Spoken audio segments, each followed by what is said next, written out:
Et on est ensemble toujours pour ce 10h midi et passons au débat présent avec aujourd'hui Frédéric Dabi, bonjour, directeur général de l'IFOP. Bravo Frédéric, puisque vous êtes devenu le patron. Georges Kuzmanovic, bonjour, président de République Souveraine. Bonjour à vous, vous étiez déjà président et vous le restez. Virginie Leguet, bonjour. Virginie, journaliste, éditorialiste politique. Bonjour à vous.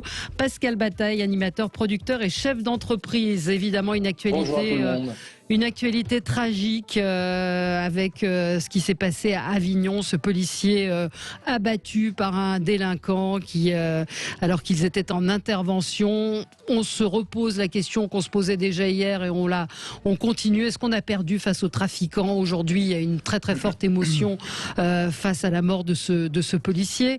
On va parler des élections régionales. Alors, est-ce que ce sont des élections régionales ou des élections présidentielles? On peut se poser la question.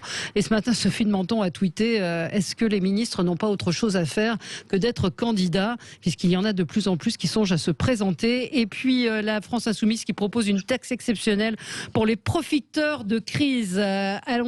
Commençons avec vos coups de cœur, vos coups de gueule. Commençons peut-être avec vous, Pascal Bataille, un coup de cœur.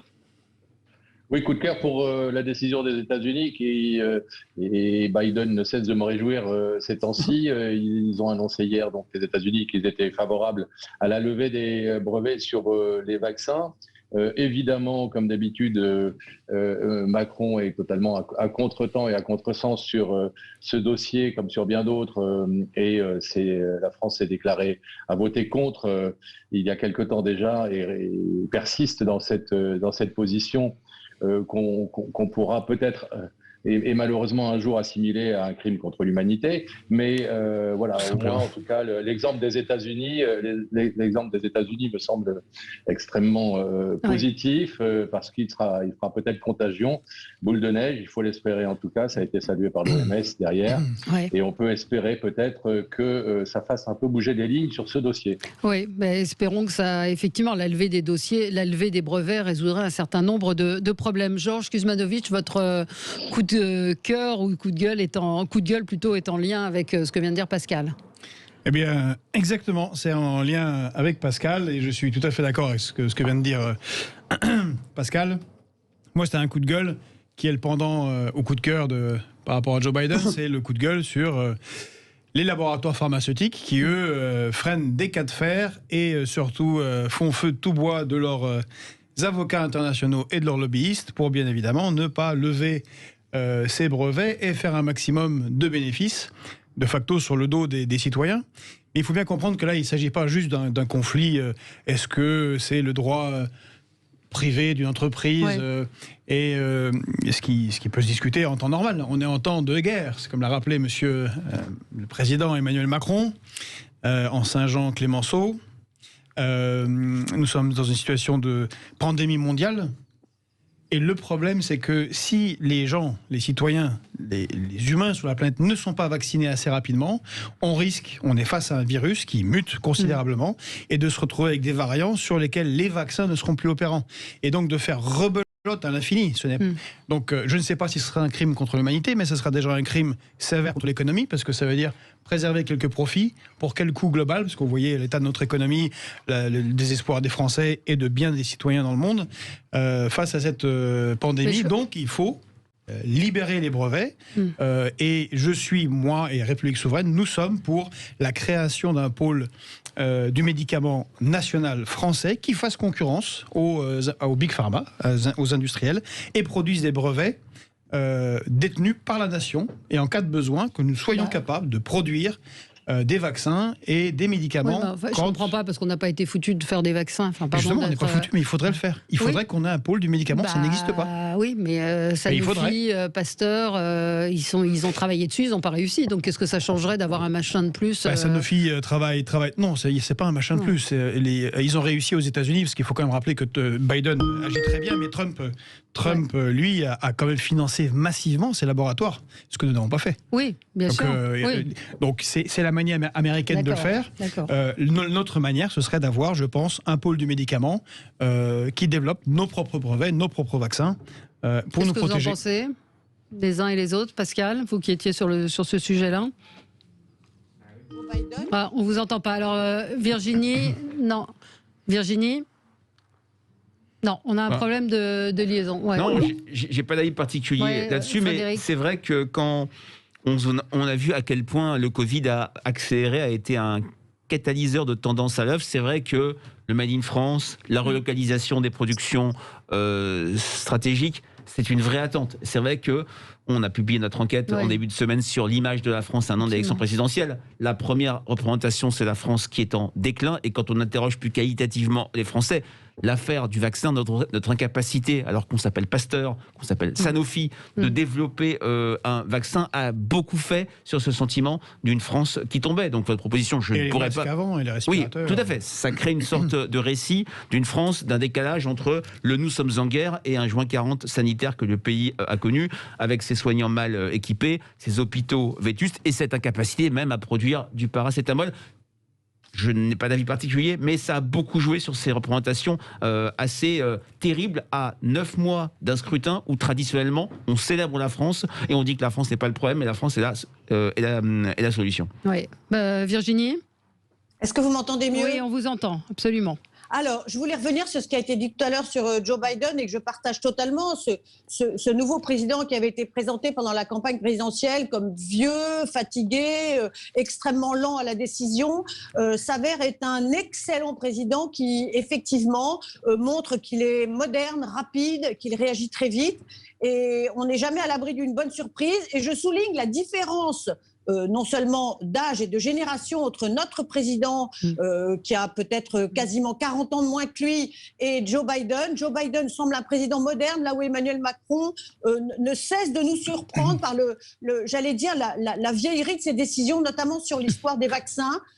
Et je suis très surprise de ce décalage parce que Emmanuel Macron s'annonçait en 2017 comme un président transgressif qui irait vraiment prendre les décisions là où ceux qui l'avaient précédé ne les avaient pas prises. Et je trouve qu'il se révèle, somme toute, au bout de 4 ans, très semblable à ses prédécesseurs. Pascal ? La sclérose n'attend pas le nombre des années. Non, absolument. Pascal ? Non, malheureusement. Oui, voilà, effectivement, je souscris complètement à ce que dit Virginie Leguet sur Joe Biden. J'ai déjà dans cette émission, Valérie, souligné un certain nombre de décisions et le vieillard Kakoshim, dragueur de petites filles qu'on décrivait, en tout cas pour l'instant, dans les 100 et quelques premiers jours de son mandat, montrer qu'il en avait sous le pied et bien plus malheureusement effectivement que notre président. Pour revenir à l'histoire des laboratoires pharmaceutiques, voilà, je pense qu'il faut absolument de toute urgence, je sais que c'est une procédure assez longue, mais peut-être qu'on peut prendre des mesures radicales et lever certains blocages quand on est dans une situation aussi exceptionnelle et dramatique que celle que nous vivons depuis 15 mois. Voilà, il faut absolument lever ces brevets, il faut que tout le monde puisse profiter de la vaccination, pour autant que ce soit évidemment la panacée. On sait que ça ne résoudra pas tout, mais c'est quand même un moyen tout à fait utile et nécessaire pour lutter contre la propagation du virus.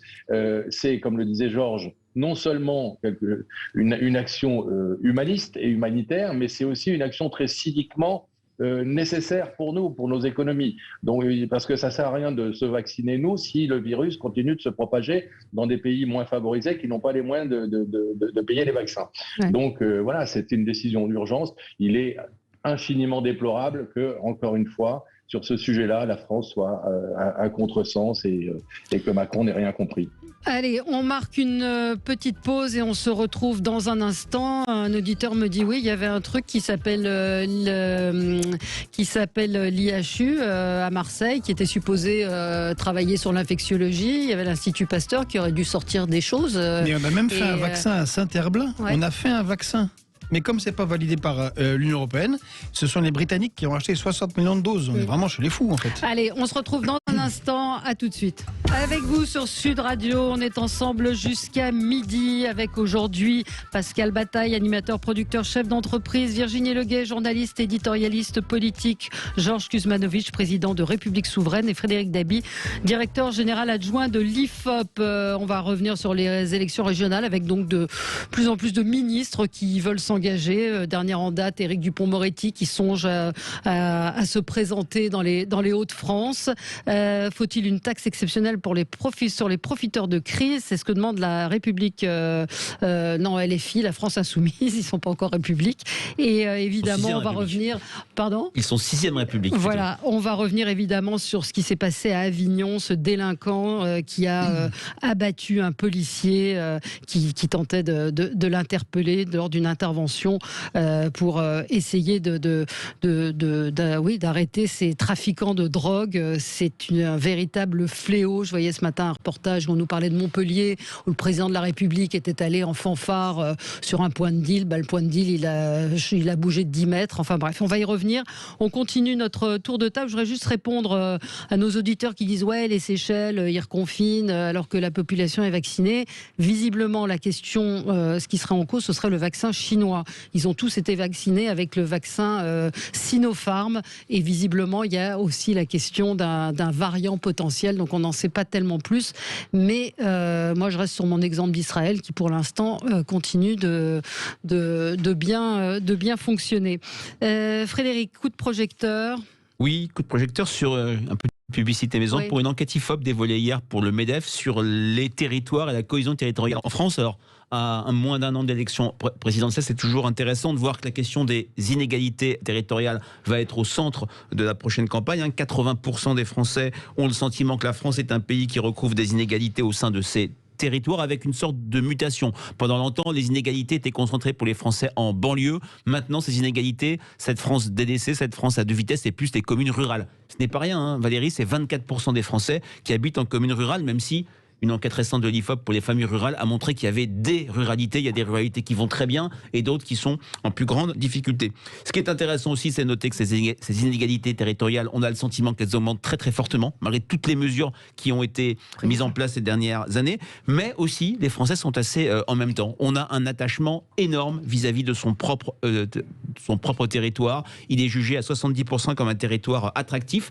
Et quand on interroge les Français sur qu'est-ce qui rend le territoire attractif et qu'est-ce qui le protège des inégalités, la question, et ça sera aussi une question importante pour la présidentielle, des services publics émerge très fortement. Les services publics, c'est les forces de sécurité qui arrivent en tête, un petit peu derrière la création d'emplois, l'accès aux soins et à la santé, l'aide au commerce de proximité. On a de plus en plus une vision extensive des services publics.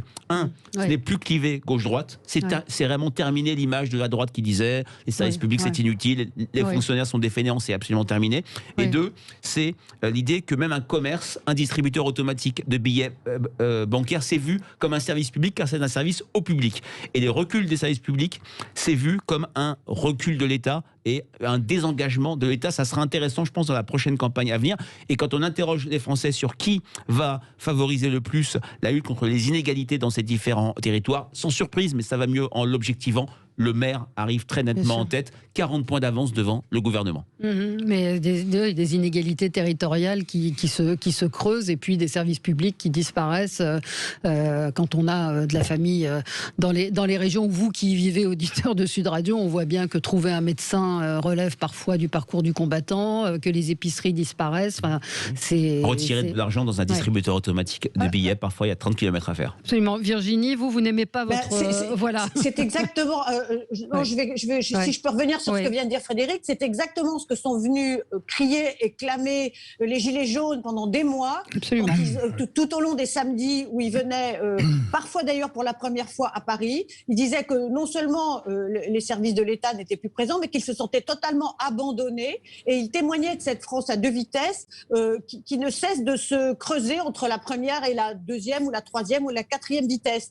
Et il me semble me souvenir, et là je parle sous le contrôle de Frédéric, que déjà le vote de 2017 avait traduit cette différence d'appréciation politique. Il y avait d'un côté le vote pour Emmanuel Macron qui venait en général de la France qui va bien, de la mondialisation heureuse, des habitants qui ne se sentaient pas concernés par cette déclassification d'une partie des territoires, et de l'autre côté ceux qui avaient choisi Marine Le Pen et qui eux disaient tous on est totalement laissés de côté, personne ne s'occupe de nous parce qu'on est les petits, on est les sans grade et on est les pauvres. pauvres. Et il me semble que cette inégalité-là ne cesse de se creuser. Absolument. Et contrairement à ce que dit Frédéric, je ne sais pas ce qui a été fait ces dernières années pour améliorer ces inégalités. Moi, il me semble qu'elles sont de plus en plus aiguës. Ouais. Virginie, vous, c'est un coup de gueule, on l'a déjà fait, mais on ne s'en lasse pas, je vous écoute. Oui, j'en ai presque assez de le dire et le redire, mais je veux revenir contre les déclarations de Mme Hidalgo qui a dit l'autre jour d'un air presque fier qu'avec elle, Paris était plus beau. Non. Paris est plus moche, Paris est moins bien entretenu, Paris est laissé à l'abandon aussi. Le mobilier urbain est pas beau, les gens jettent tout dans la rue parce qu'ils s'aperçoivent qu'une ville négligée, après tout, pourquoi soi-même devrions-nous faire attention à quelque chose dont le maire ne s'occupe pas bien? Ça se voit que Paris n'est plus traité avec considération, les feux rouges cassés sont scotchés, il y a des plots partout. Tous les habitants qui veulent bien ou qui sont soucieux de leur environnement le notent et le remarquent, et je regrette que Mme Hidalgo s'enferme dans le déni et qu'elle ne considère pas que cette campagne Saccage Paris soit une campagne réelle. Il suffit de voir les photos que les habitants postent. Ce sont que des photos que je pourrais moi aussi poster. Et je regrette qu'elle laisse cette ville qui est si belle totalement à l'abandon, quoi qu'elle en dise, quoi qu'elle prétende. Oui, et ce hashtag Saccage Paris a eu la vertu de nous ouvrir aussi les yeux, même si on le remarquait. Moi, j'ai pris une photo ce matin en arrivant d'un trottoir raccommodé avec des bouts de goudron, de cette ignoble chose qu'elle a appelée la végétalisation des pieds d'arbres, où on a des bouts de bois cassés. Et alors moi, ça rejoint un coup de gueule, mais qui concerne Paris également. C'est la construction de ce grand palais éphémère. Donc il faut savoir pour nos auditeurs que le Grand Palais, qui est un de nos monuments, est en réfection, en travaux, et donc il a fallu construire, je ne sais pas pourquoi, un grand palais éphémère qui a coûté 40 millions d'euros. 40 millions d'euros au cœur du Champ de Mars, c'est-à-dire entre la Tour Eiffel et les Invalides. Est-ce qu'on n'a pas autre chose à faire? Alors cet argent va être payé par la réunion des musées, mais il y a tout de même 350 000 euros qui vont rester à la charge de la ville, une redevance annuelle. Est-ce qu'on n'a pas d'autres lieux dans Paris, d'autres lieux pour recevoir des grandes expositions? Moi, je m'interroge sur ces choix de splendeur par certains aspects et d'abandon par d'autres. Voilà, c'était entre autres... Non, Frédéric, pas de commentaire. Pas de commentaire là-dessus. Mais Paris est tellement pouilleux, il faut quand même le rappeler, qu'il y a des cellules de soutien psychologique dans les ambassades et les consulats du Japon et de Chine. Non. Mais si. Moi, c'est la honte pour un Parisien, mais depuis des années, il y a des associations de Japonais qui participent au nettoyage de Paris. Parce qu'ils trouvent que c'est la ville lumière, une ville magnifique, mais ils nous mettent la honte. Et Madame Hidalgo a fait de Paris, la circulation, c'est n'importe quoi, c'est une catastrophe. C'est laid, c'est moche. Je me permettrais de rappeler quand même qu'il y a eu des élections municipales il y a moins d'un an, et les Parisiens auraient pu être majoritaires à rejeter cette action. Ils ont été très peu nombreux à voter. Ce qui est important, c'est d'aller voter, et je vois qu'elle a été réélue très très largement. C'est un petit contrepoint par rapport à ce que dit Virginie, qui n'est bien sûr pas inexact. Voilà, moi j'aime énormément Paris, et moi je vois plutôt des choses très très belles, mais il y a aussi effectivement des catastrophes. Franchement, Frédéric, l'avenue de l'Opéra, c'est devenu un truc l'avenue de l'Opéra, c'est la seule avenue de Paris où il n'y a pas d'arbres depuis toujours. Donc, non, mais c'est pas ça, c'est les plots jaunes, les machins en béton. Mais ce sont des choses qui, à mon avis, sont assez provisoires. Mais bon, je suis... Ah bon, pas du tout, ça fait des années. Bon, Valérie, si je peux me permettre... Allez, bon, très rapidement, sortons de Paris. Justement, sortons de Paris sur Frédéric, sur ce que tu as dit sur la France périurbaine. C'est la France périurbaine de Guy Lui, c'est ce qu'a décrit Godard en parlant du Brexit dans Les gens d'ici et les gens de nulle part. C'est ce qui est décrit dans le vote Trump-Biden aux États-Unis. Et évidemment, il y a ce problème des services publics, mais il y a aussi le travail.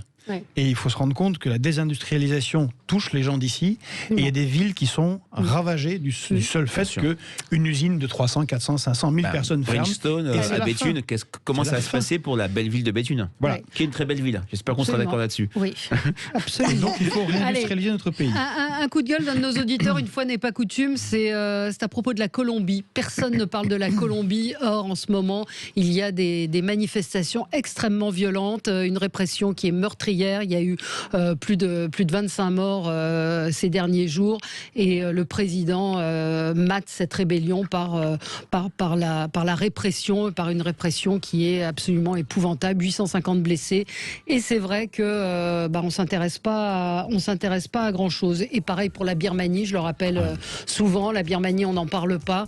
On s'intéresse assez peu à l'étranger en France, pourtant ce sont des pays c'est pas vrai. On s'intéresse quand c'est le Venezuela, la Russie et la Chine avec beaucoup d'acuité.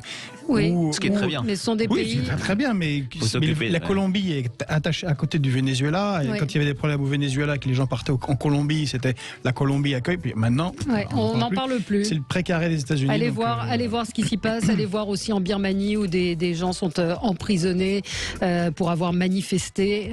Là, on peut parler peut-être de dictature militaire, en effet. Allez, et les Rohingyas qui sont massacrés toujours. Oui, aussi. Allez, on se retrouve dans un petit instant. On va revenir sur ce qui s'est passé hier à Avignon. Un policier abattu alors qu'il était en train d'intervenir sur un point de deal. À tout de suite. On est ensemble sur Sud Radio avec vous jusqu'à midi avec Virginie Leguet, Frédéric Dabi, Pascal Bataille et Georges Kuzmanovic.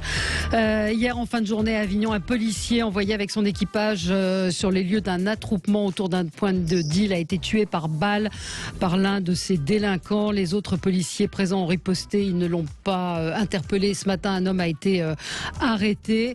La lutte contre les trafics de stupéfiants partout sur le territoire national s'apparente à une guerre. Cette guerre, nous la menons grâce à des soldats, c'est ce qu'a déclaré Gérald Darmanin. Aujourd'hui, un de ces soldats est mort. Je rappelle depuis lundi, parce que ce n'est pas la première fois qu'on parle de trafic de drogue, de deal, avec Gérald Darmanin qui a dit « la peur va changer de camp, ce sont les dealers qui vont avoir peur, nous avons déclaré la guerre aux dealers ». Je ne vois pas très bien ce qui a changé. Je rappelais ce voyage à Montpellier, ce déplacement d'Emmanuel Macron pour aller dire on affronte les dealers. Reportage ce matin sur une chaîne où on voyait que les dealers avaient simplement changé de point de deal de 50 mètres.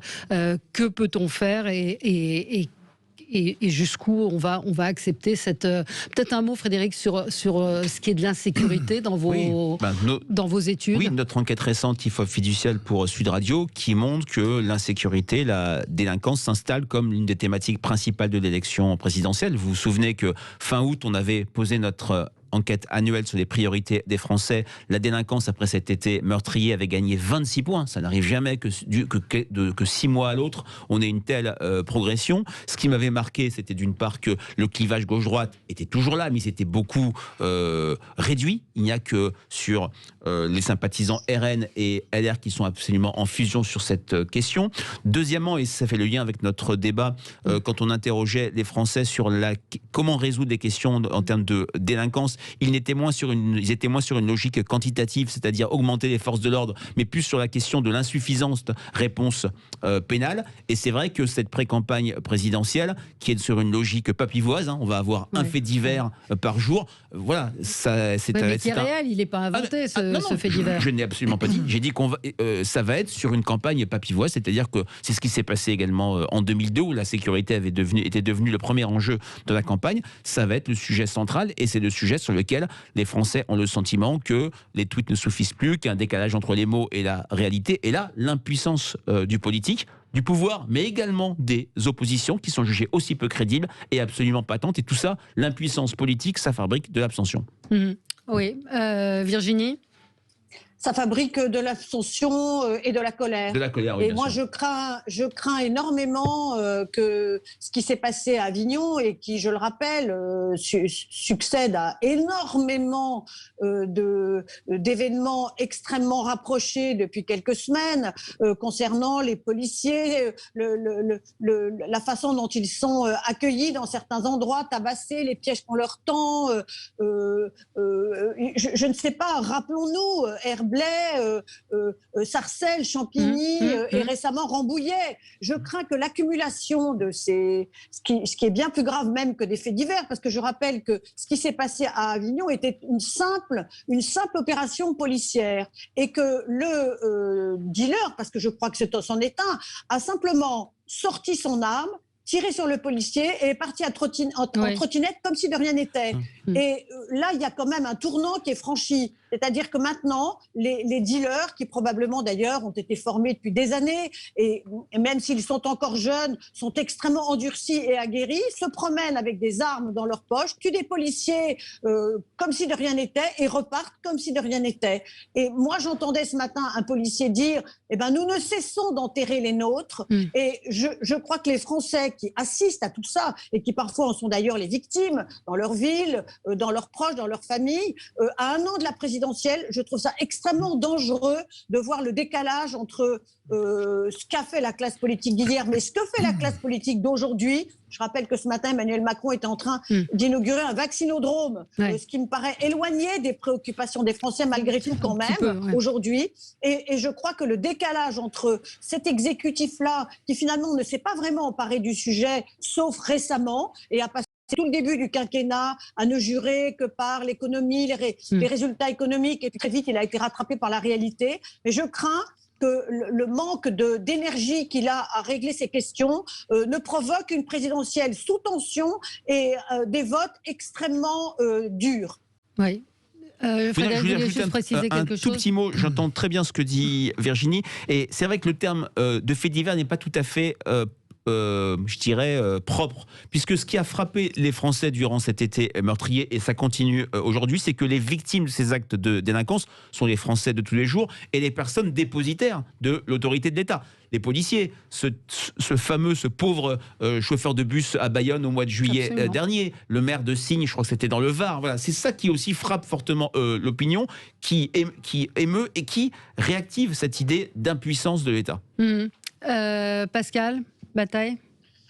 Oui, désolé, j'ai été coupé, j'ai pas entendu ce qu'ont dit tous les autres intervenants. Mais allez-y, oui. Mais effectivement, on est dans une défaillance totale de l'état de droit et se pose la question des moyens, tout simplement des moyens à mettre en œuvre. Alors, j'ai prononcé un mot politiquement très incorrect et très tabou dans notre pays, c'est l'armée. On a nécessité de reprendre, l'État doit reprendre possession de ces territoires qui sont aujourd'hui livrés en pâture à toute cette délinquance. On voit que la police n'a pas ni les ressources humaines, ni les moyens, ou peut-être même la formation pour intervenir. Alors, on se cache derrière son petit doigt en disant que l'armée n'a pas à intervenir à l'intérieur de nos frontières et est là pour nous défendre contre l'ennemi extérieur.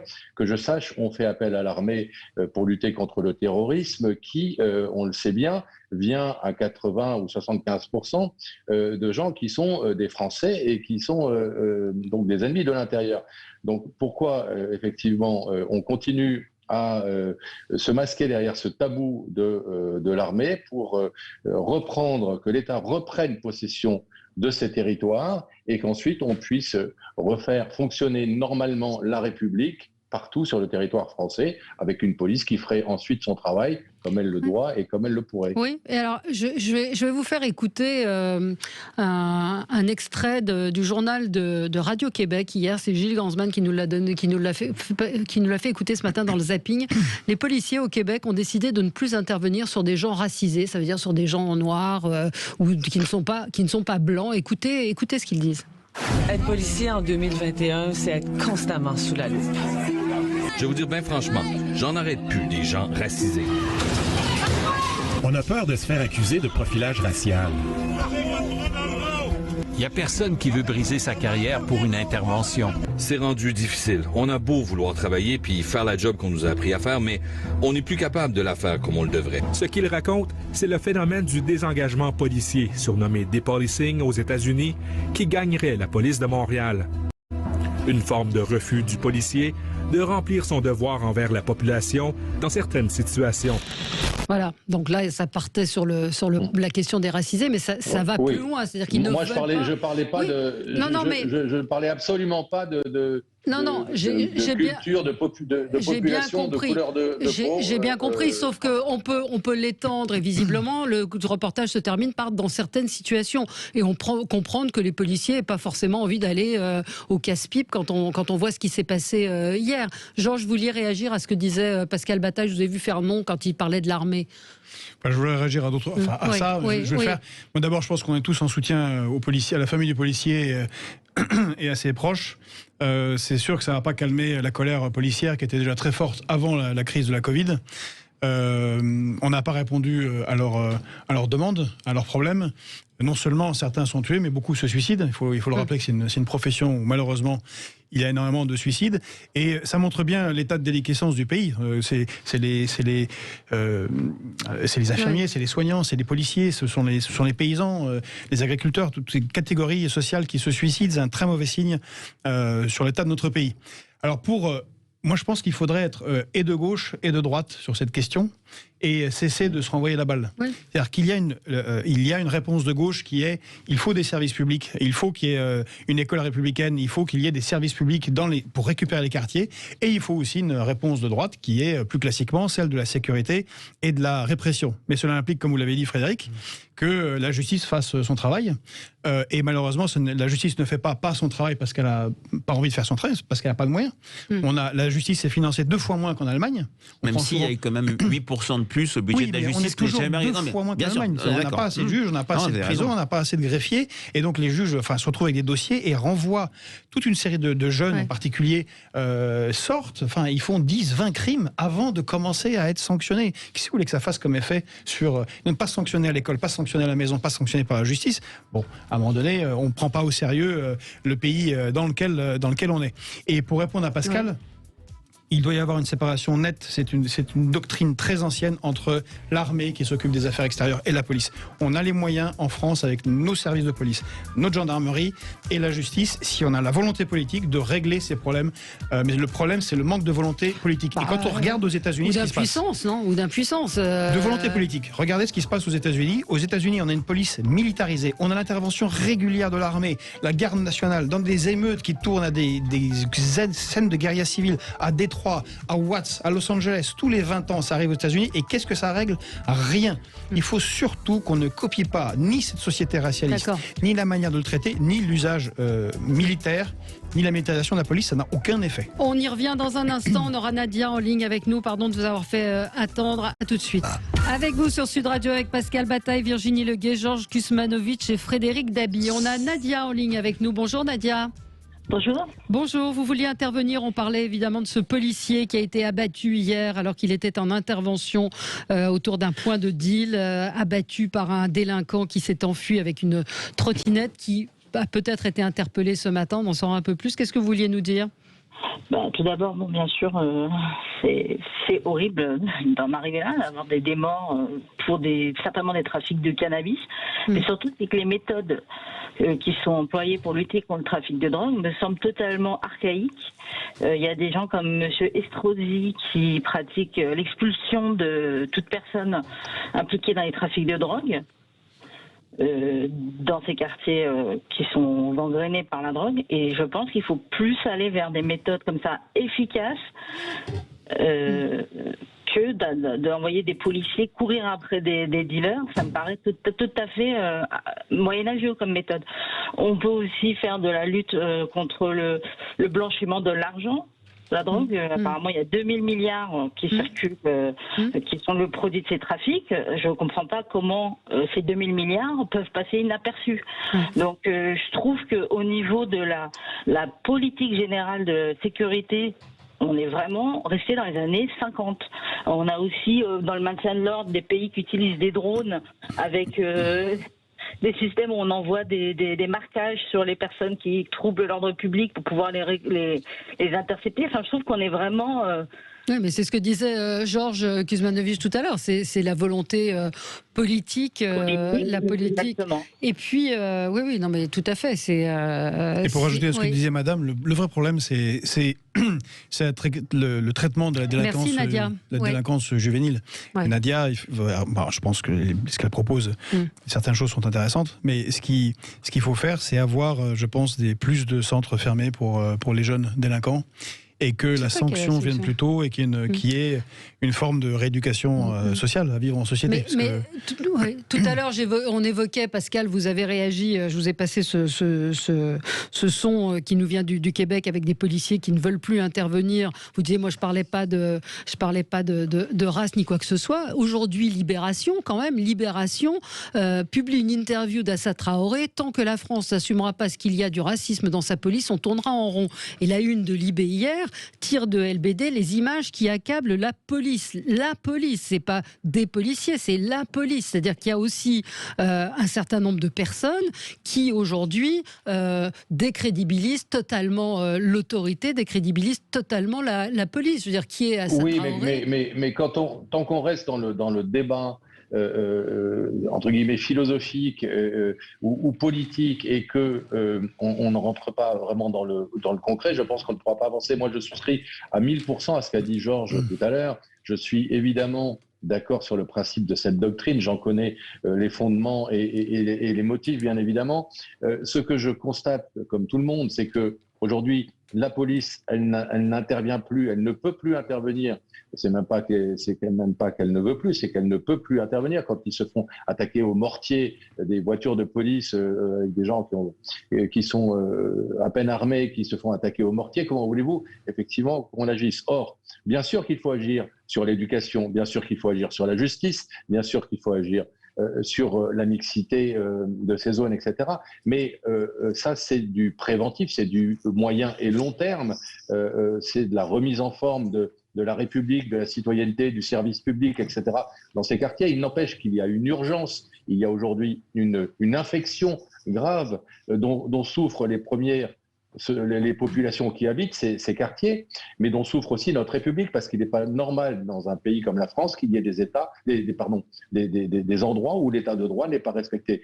Donc je ne détiens évidemment pas la vérité en parlant de l'armée. Il faut en tout cas une intervention parallèlement à ces choses qu'il faut mettre en œuvre et dont parlait Georges. Il faut aussi récupérer ces quartiers, parce qu'autrement, c'est une gangrène qu'on laisse se développer, et plus on attend, plus il sera difficile de le faire. On a déjà attendu très longtemps. Si je peux ajouter quelque chose, oui. Ça fait 30 ans que ça se prépare et 30 ans que ça dure. La gauche et la droite ont progressivement baissé les bras, malgré des déclarations parfois très impressionnantes et très martiales. Sur le terrain, ils n'ont pas fait peut-être ce qu'ils auraient dû faire. Et la police, et nous avons encore de la chance d'avoir une police très investie, extrêmement courageuse et qui ne démissionne jamais, mais la police ne se sent absolument pas aidée, que ce soit par la justice ou par les pouvoirs publics. Elle n'est pas assez nombreuse, elle n'est pas probablement souvent pas assez formée. Dans les quartiers où elle va, effectivement, il y a une désertification des services publics, mais aussi des éducateurs. Je rappelle que la police de proximité a été supprimée par Nicolas Sarkozy. Et Emmanuel Macron n'est pas responsable de cette situation, mais il hérite d'une situation contre laquelle il ne fait pas grand-chose. Je rappelle que ce qui s'est passé à Avignon, il y a eu des centaines et des centaines de vidéos sur les réseaux sociaux des habitants d'Avignon depuis des mois qui alertaient sur ce qui se passait au pied de leurs magasins, au pied de leurs immeubles, au pied de leurs habitations. Oui. Pourquoi moi je pose la question à tous les intervenants, parce que je n'ai pas la réponse. Pourquoi effectivement cette défaillance depuis 30 ans, 40 ans? Pourquoi a-t-on laissé? Est-ce qu'il y a effectivement un tabou sur cette question de sécurité dont Georges rappelait à juste titre tout à l'heure, et je le disais aussi l'autre jour ici même, que c'est une notion qui est une notion de gauche aussi, parce que c'est juste une notion républicaine. Un Jean-Pierre Chevènement a toujours été très vigilant sur ces sujets-là, par exemple. Donc il ne faut pas que la gauche ait honte de parler de sécurité, parce que qui dit sécurité dit aussi liberté et dit aussi possibilité pour chaque citoyen de vivre normalement dans son pays. Pourquoi on a laissé faire, selon vous, Virginie? Moi, j'ai une réponse à cette question. Alors attendez, Virginie, puis après Georges. Ouais. Puisque la question m'est posée, je vais essayer d'y répondre, mais très rapidement. Georges, vous avez ma promesse. Moi, je dirais qu'il y a eu une forme de de lâchage progressif de la classe politique qui s'est dit ne mettons pas d'huile sur le feu. Vous savez, selon la fameuse phrase que les enseignants utilisaient beaucoup, pas de vague. Et il y a eu des accommodements dans certaines villes entre les élus et les habitants de certains quartiers, les élus préférant les habitants de certains, laissant les habitants de certains quartiers s'organiser entre eux pour ne pas avoir d'ennui et peut-être même pour espérer en avoir un gain électoral. Il y a eu quand même, au fil des années, une forme d'abandon de ce que c'était que l'autorité, de ce que doit incarner une classe politique, au profit d'un accommodement qui n'est pas du tout raisonnable, parce qu'on voit les tournures que ça prend, qui fait qu'aujourd'hui, eh bien, ceux qui vivent dans certains quartiers, et ce ne sont plus certains quartiers, ce sont de plus en plus de nombreux quartiers, de plus en plus importants, se sentent totalement tranquilles chez eux parce qu'ils ont organisé la vie de façon totalement cloisonnée et qu'ils ne se sentent plus dans le même pays que nous. Ouais, alors Georges. Et moi je pense que la raison, Pascal, c'est qu'il y a un délitement de la nation qui date de 30-40 ans et qui est dû à la trahison des élites, en particulier celles qui nous gouvernent et qui n'ont plus de projet national, qui n'ont plus de projet pour ce pays, parce qu'ils ont fait des transferts de souveraineté massifs avec les traités de libre-échange et avec l'Union européenne, et que ces traités de libre-échange font qu'on a de moins en moins de travail en France. Et je rappelle que la sécurité, les policiers font leur boulot, ils vont sur le terrain, mais les policiers, comme les militaires, ne règlent pas les problèmes sociaux. Si les gens n'ont pas de travail, quelles que soient leurs origines, à un moment donné, ils font des conneries. Ou ils se révoltent, ou alors ils dealent, ou ils s'en sortent, comme vous dites, en s'organisant dans leur quartier avec des systèmes, soit des confréries islamistes, soit des groupes mafieux. Mais c'est ça qui se produit toujours. Donc il faut du travail, et pour faire du travail, il faut de la réindustrialisation, il faut avoir un projet pour ce pays, comme disait De Gaulle, il faut avoir du protectionnisme économique, et c'est un tout, cette réponse. Mais évidemment, Pascal a raison, il faut une riposte là, concrète, immédiate, qui n'est plus faite. Et une dernière chose par rapport à ce que vous avez dit sur Madame Traoré, c'est une honte, parce que c'est elle qui est raciste, c'est elle qui est racialiste, parce que la gendarmerie, puisque les trois, ce sont 3 gendarmes qui ont arrêté, mis en cause, qui sont mis en cause et qui ont arrêté son frère, qui est avec quasiment tous ses autres frères criminels, était noir de peau. Et la gendarmerie n'en a jamais parlé, parce que ça n'est pas son problème. Son problème, c'est que ce sont des gendarmes et qu'ils ne s'intéressent pas à la couleur de peau. Et donc, non, nous ne sommes pas au Canada, nous ne sommes pas aux États-Unis. Madame Traoré et tous les racialistes qui trouvent que c'est fantastique de juger, de voir la société sous cet angle-là, devraient tous prendre un billet d'avion ou de bateau et aller vivre aux États-Unis, et ils s'y sentiront extrêmement moins bien qu'en France.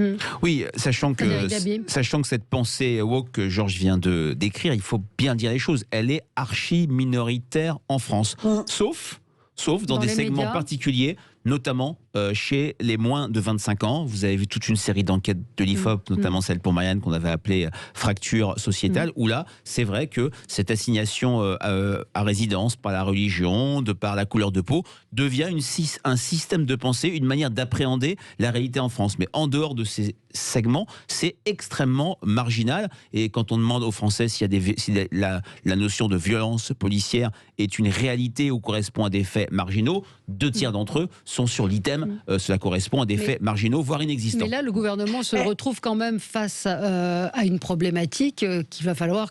ça fait longtemps qu'elle existe, cette problématique des dealers. Donc, hormis les coups de menton... c'est un autre sujet, mais c'est clair, l'impuissance politique, c'est ça, Valérie. Hormis les coups de menton de Gérald Darmanin, de dire on va interdire les mortiers au mois de novembre, et des mortiers, il y en a toujours. De dire la peur va changer de côté, la peur, elle n'a pas changé de côté. On va terroriser les terroristes, on va se débarrasser de la racaille. Donc le constat, il est là, sauf qu'on fait comment pour avancer ? Ce qui met en colère les Français, c'est ce que vous dites, Georges, c'est ce récit depuis 30-40 ans, même s'il y a des ministres de l'Intérieur qui ont quand même marqué positivement les Français, à tort ou à raison, c'est pas moi de le dire, Nicolas Sarkozy, Manuel Valls, Bernard Cazeneuve, c'était une enquête IFOP fiduciale pour Paris Match sur le ministre de l'Intérieur préféré. Il y a ce sentiment d'impuissance qui mine la confiance vis-à-vis des politiques. Ça provoque, comme disait Virginie, de la colère, mais moi je m'intéresse plus à la dimension électorale. N'oublions pas, on va et ça ne fait, ça ne fait aucun débat, il y a des risques terribles que le 20 juin prochain, on ait le premier parti de France qui soit le parti des abstentionnistes, comme aux européennes, comme aux municipales et comme aux législatives. On va en reparler dans un instant, on marque une pause et justement on va revenir sur ces élections régionales avec les différents psychodrames. À tout de suite. On est ensemble jusqu'à midi et on va parler donc de ces élections régionales. Alors, est-ce que ce sont des élections régionales ou des élections présidentielles? On peut se poser la question. Donc il y a eu l'affaire Muselier, alliance, pas alliance. Enfin, j'avoue qu'on n'a pas compris grand-chose. Vous avez compris quelque chose, Frédéric? Vous nous le direz dans un petit instant. Et puis hier, on apprend qu'Éric Dupond-Moretti sera présent sur la liste LREM dans les Hauts-de-France. Peut-être même tête de liste, non? Il y a une petite discussion. Marc Fesneau en centre Val-de-Loire, Geneviève Darrieussecq en Aquitaine, Cluzel peut-être en PACA, Darmanin au départemental dans le Nord. Je répète le tweet de Sophie de Menton, ils n'ont pas autre chose à faire, nos ministres, en ce moment, que d'être sur des listes. Bon, le tweet de Sophie C'est quoi? C'est juste c'est pour faire de la pub? C'est des têtes de gondole? Voilà, je vais un peu en fait les défendre. On a tendance à dire quand les ministres sont pas sur le terrain, qui sont déconnectés des réalités, une manière de se confronter au suffrage universel, c'est pas quelque chose de gênant. Et on a connu des gouvernements, je pense au gouvernement Fillon-Sarkozy en 2010, où quasiment tout le gouvernement était parti aux élections, et on sait comment ça s'est terminé. Ou il y a un peu plus avant, le gouvernement Jospin au municipal de 2001. Non, ce qui est très très intéressant, c'est cette place spécifique des élections régionales, puisque c'est le dernier scrutin avant l'élection présidentielle, et certes la présidentielle est le scrutin matrice de la Ve République, un scrutin à part, mais il s'inscrit dans un continuum, dans une continuité d'élections. Et c'est vrai que quand on regarde la région des Hauts-de-France, entre Xavier Bertrand, Marine Le Pen, Gérald Darmanin, on sent une petite odeur d'élection présidentielle. Voilà, maintenant, moi, ce qui me frappe surtout, et je reviens sur ma marotte, dans notre baromètre fiducial pour Sud Radio et Paris Match, dans les conversations des Français, 24% d'entre eux ont parlé des élections régionales. Traditionnellement, à un mois et demi du vote, on est plutôt sur du 40-45% pour des élections européennes. Donc ça annonce une abstention absolument folle. Par rapport à notre débat également, Éric Dupond-Moretti en tête de liste, quel signal envoyer quand on n'arrête pas de dire qu'il y a un souci d'incarnation et de politique pénale? Oui. Quel est le sujet principal de conversation des Français? C'était le déconfinement, et c'est ce qui explique la petite remontée et les questions de sécurité. Rambouillet, Sarah Halimi, l'affaire du Viry-Châtillon. On voit que c'est le seul sujet qui arrive à sortir de ce magma Covid, qui arrive à émerger. Ce sont des questions sécuritaires. Et demain, l'emploi. Bien sûr. Et demain, l'emploi. Une question, pourquoi des membres du gouvernement se présentent-ils en dépit du non-cumul des mandats?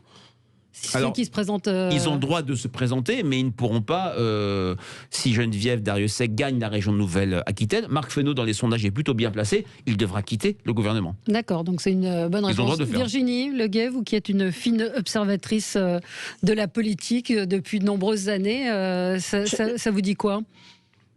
Vous voulez dire la préparation des élections régionales? Et puis le surgissement comme ça de Dupond-Moretti. Donc est-ce que c'est aussi panique à bord à La République En Marche? Moi, ce qui me frappe, c'est l'investissement extrêmement fort de La République En Marche dans ces élections, qu'ils veuillent que La République En Marche, qui pour l'instant ressemble plutôt à une coquille vide, veuille présenter des candidats aux élections régionales et qui sait avoir enfin des élus de terrain, ça me paraît pas une mauvaise idée. Mais que comme par hasard, les offensives de La République En Marche se situent en Hauts-de-France, là où Xavier Bertrand, qui lui-même dit qu'il sera candidat à la présidentielle s'il gagne les élections régionales, et que comme par hasard la République En Marche investisse tout d'un coup, c'est-à-dire quand même peu de temps avant, à la place du candidat actuel, Laurent Pietraszewski, investisse Éric Dupond-Moretti, me paraît hautement politicien. Et l'opération qui a été menée en PACA est également, bien sûr, que le fait que ce rapprochement, qui finalement ne sera pas aussi rapproché que ce que la République En Marche voulait, mais que ce rapprochement était annoncé par Jean Castex, qui a pris la peine de dire dans le journal du dimanche que la liste de La République En Marche se désisterait au profit de celle de Renaud Muselier, me paraît être une manœuvre politicienne. Enfin, c'est vraiment le baiser qui tue, mais une manœuvre politicienne qui ne cherche qu'à finir de déstabiliser une droite largement déstabilisée par la présence d'un certain nombre de ses anciens responsables au sein du gouvernement depuis 4 ans, et largement déstabilisée par une partie de la fuite par la fuite d'une partie des électeurs de droite, déjà vers Emmanuel Macron et déjà aussi vers Marine Le Pen. Donc je trouve que La République En Marche, là, se livre à une offensive extrêmement ferme, mais tout simplement pour nettoyer le terrain dans la perspective de la présidentielle à laquelle Emmanuel Macron, c'est un secret de polichinelle, sera candidat. Pascal Bataille. Oui, moi je dirais rien de très nouveau sous le soleil. En même temps, les ministres candidats, ça date pas d'aujourd'hui, même si on pourrait effectivement le déplorer parce que plus que jamais ils ont autre chose à faire, nous semble-t-il. Et s'ils s'engagent sur un ministère, c'est pas pour aller démissionner quelques mois plus tard pour occuper un poste dans un conseil régional. Voilà, on voit bien ici qu'on est dans le casting de télé-réalité pour faire effectivement du buzz, etc.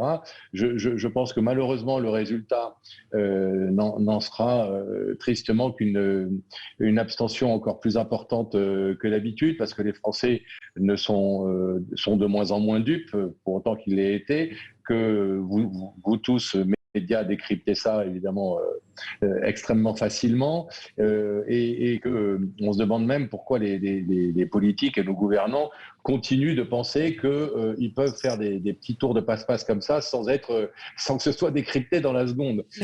Donc voilà que notre ami Emmanuel Macron s'amuse à essayer de mettre la zizanie au sein des Républicains avec ses manœuvres en PACA par exemple.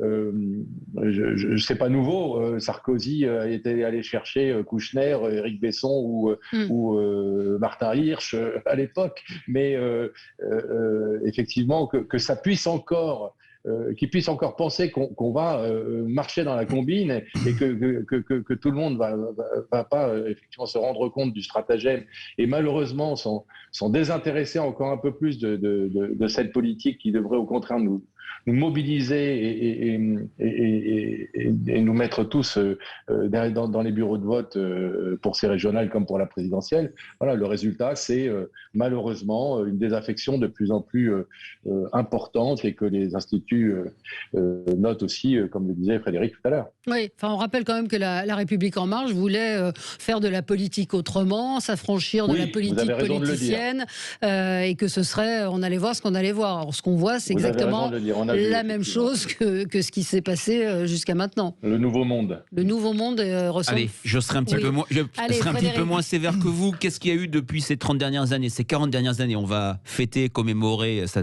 dépendra des personnes, ou même célébrer les 40 ans du 10 mai 81. 81, c'est une arrivée de nouveaux parlementaires à l'Assemblée nationale. On les appelait les barbus car il y avait beaucoup d'instituteurs et il y a eu du bon et du mauvais. 2017, c'est un renouvellement de l'Assemblée nationale absolument jamais vu. Et c'est vrai qu'il y a eu des erreurs de casting que je n'aimerais pas, mais on l'a vu, y compris dans la rubrique des faits divers. Mais il y a eu aussi des personnes qui venaient du terrain, qui n'étaient pas des professionnels de la politique et qui ont, je dirais, un peu apporté un vent nouveau. Maintenant, ce qui est vrai, l'échec patent, et vous le disiez tout à l'heure, Georges, ou peut-être Virginie, je m'en excuse, de LREM, c'est cette incapacité à s'implanter localement. C'est quand on regarde les motivations de vote au municipal et qui sont maintenant les mêmes qu'aux élections régionales, c'est le bilan, le projet, l'incarnation, 3 dimensions sur lesquelles En Marche est extrêmement faible. Oui.